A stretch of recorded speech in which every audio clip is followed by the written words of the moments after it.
According to a story published today by Bloomberg's Mark Gurman, Apple is expected to unveil new iterations of its Magic Keyboard, Magic Mouse, and Magic Trackpad for the Mac during its Scary Fast event on Monday, October 30th.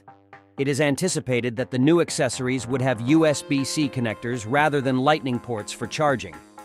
Gurman also anticipates that a new 24-inch iMac with an M3 chip would be announced at the presentation, probably alongside the accessories. Beyond switching to USB-C, it's unclear if the accessories will include any other design modifications. Their appearance has remained mostly unchanged since their last significant upgrade in October 2015.